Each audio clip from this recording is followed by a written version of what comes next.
heart up again, started breathing again. He came back. This was a case of clinical death.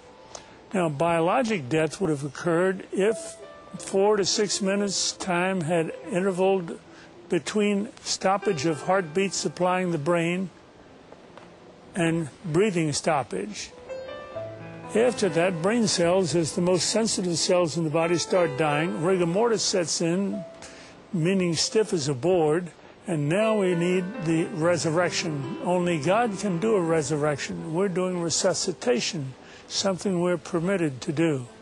And now we want to introduce to you Howard Storm, an art and literary professor who was in Paris with his class when he suddenly had a stomach rupture, an ulcer rupture, peritonitis, shock, sudden death, clinical death, resuscitation, hell experience. I was a 38-year-old college professor, and I taught art, and I had taken a group of students and my wife, and we had gone around Europe, and we had just done a 3-week tour, and this was the next to the last day, and we were in Paris, and at 11 o'clock in the morning I had a perforation of my stomach.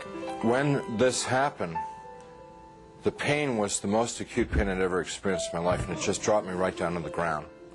And so I'm twisting and kicking and moaning and screaming and yelling around on the floor, and my wife called the desk, and they called an emergency service. A doctor came, and he called an ambulance because he knew what was wrong, and they took me about 8 miles across town to the public hospital, to the General Hospital of Paris, where I was taken into emergency, examined by 2 more doctors who knew exactly what was wrong with me, and then they took me away to the surgery hospital, which was a couple blocks away.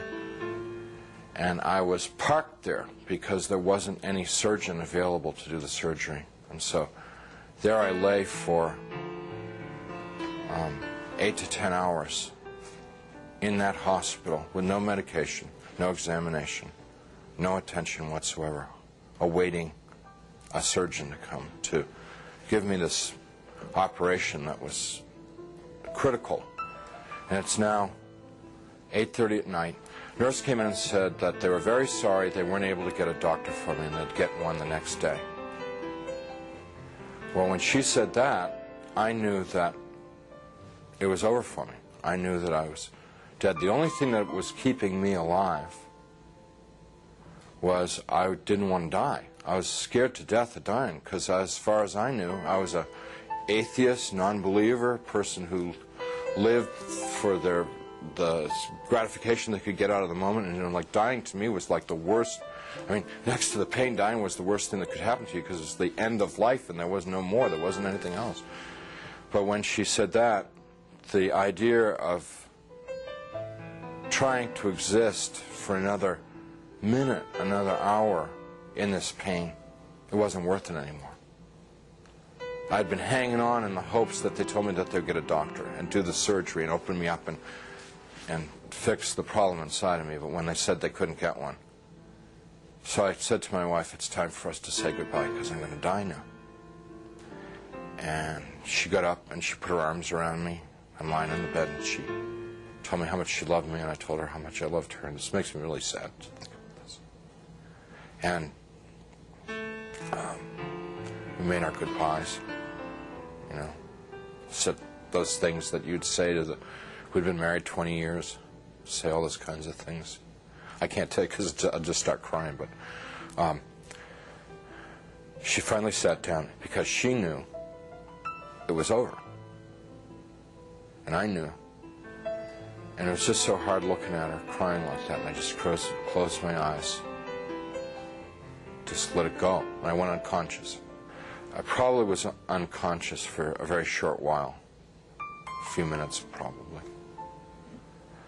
And I was conscious again. And I looked, opened my eyes and looked, and I was standing up next to my bed. And I knew exactly where I was and what the situation was. I mean, there was no confusion in my mind. I felt more alive, more real than I've ever felt in my life. You know, people ask me, you know, were you a ghost? I was just the opposite. Very alive. As I'm looking around the room, I see that there's, underneath the sheet on the bed, there's something under the sheet, a body. And so I bent over the bed, the head was turned away from me, and I looked at the face, and it looked like me.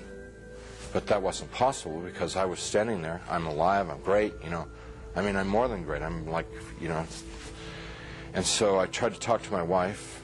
Can't you hear me? And, can't you hear me? you know, she couldn't hear me or see me. That's not me.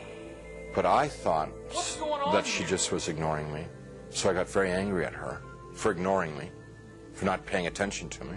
And I'm screaming and yelling at her, what's going on here? Why is this body in the bed that looks like me, and how to get there and stuff like that. And I had a sneaking suspicion that the body in the bed was me. But I didn't want to think about that because that was too scary. So I'm getting really agitated and upset because this is all too weird.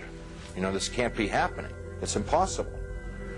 I've got a hospital gown on, and it's like really, everything's really real. And I hear people calling me outside the room, and they're saying to me in soft, gentle voices, Howard, you got to come with us now. Come quickly.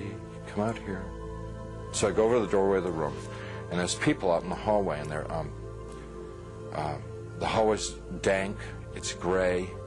It's not light or dark. It's just gray, and they're all in grayness, and they're men and women, and what they're wearing might possibly be hospital uniforms. And I asked them if they were from the doctor to take me to the operation. And I told them, I said, I'm really sick, and I'm going to have an operation, and I'm going to die if I don't get this operation. And I was supposed to have the operation 8 hours ago, and I'm telling them all this stuff, and they're going, we know, we understand. You know, you got to come quickly. Howard, come out here. Howard, come quickly. Come with us. Howard, we've been waiting for you. Waiting. I left the room, which was real, clear, bright, and went into the hallway, which was dank and hazy, and followed these people. We had a very long journey. There's no time, and whenever I make a reference to time, it's just an illusion because there was no time in this place. But this journey, if I were to recreate it, I'd have to walk like from Nashville to Louisville or something to recreate the walk with these people. And as we walked, they stayed around me and kept moving me on, and it kept getting darker and darker. They were becoming more and more openly hostile to me.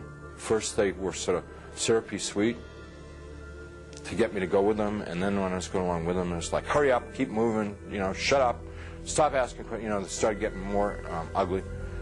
And so we get into complete darkness, and I'm absolutely terrified. These people are very hostile, I don't know where I am. I said, I'm not going to go with you any further. They said, you're almost there. And we started to fight. I was trying to get away from them. They were pushing and pulling at me. And there are now a lot of them. What originally had been like a handful now was, since it was darkness, maybe hundreds or thousands. I have no idea. And they're playing with me. You know, clearly they could have just destroyed me if they wanted to. They didn't want to destroy me. What they wanted to do was they wanted to inflict pain on me because they derived, pleasure isn't the right word, but they derived satisfaction out of the pain that I experienced. So what they were doing in the beginning part was, it's real hard for me to talk about, and I'm not going to tell you much about it, just a little bit, because it gets, it just gets too ugly. But initially they were like tearing and biting, tearing with their fingernails, scratching, gouging, ripping, and then biting. Trying to defend myself, trying to fight them off, trying to get away from them, but it's like being in a beehive. just hundreds of them.